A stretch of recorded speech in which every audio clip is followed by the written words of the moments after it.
Marvelous Medicine Number 3. Here it is, cried Mr. Killycranky, rushing into the kitchen.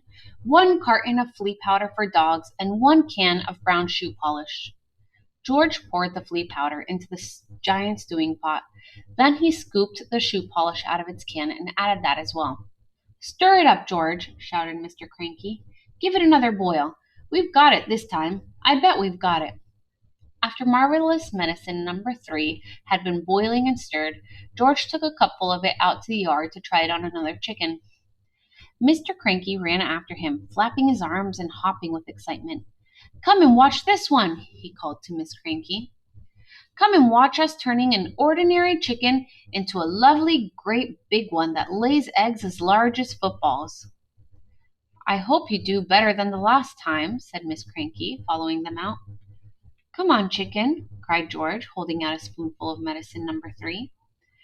Good chicken, chick, chick, chick, chick, chick. Have some of this lovely medicine. A magnificent black cockerel with a scarlet comb came stepping over. The cockerel looked at the spoon and it went peck. Cock-a-doodle-doo, squawked the cockerel, shooting up in the air and coming down again.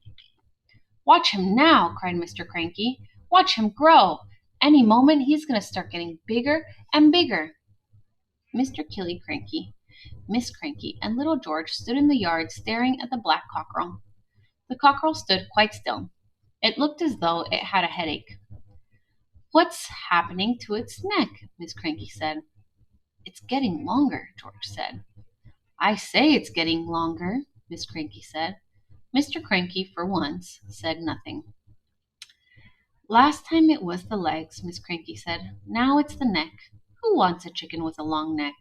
You can't eat a chicken's neck. It was an extraordinary sight. The cockerel's body hadn't grown at all, but the neck was now about 6 feet long.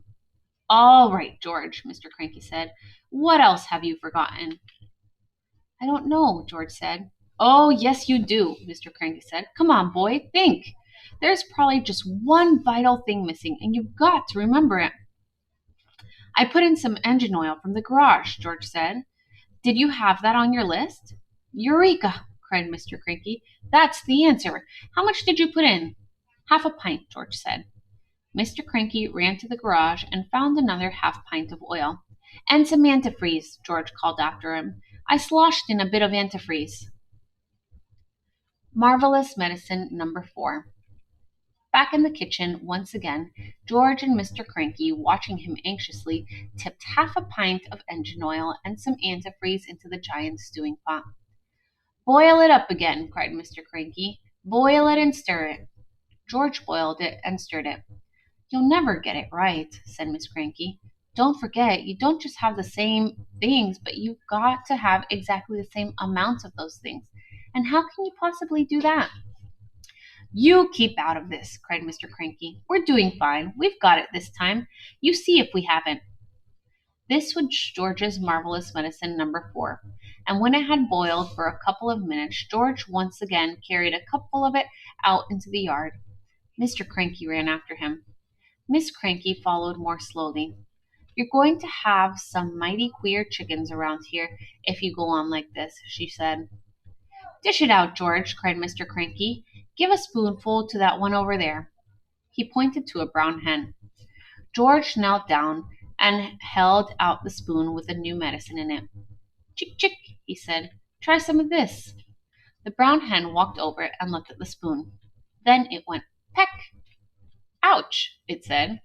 Then a funny whistling noise came out of its beak. Watch it grow, shouted Mr. Cranky. Don't be too sure, said Miss Cranky.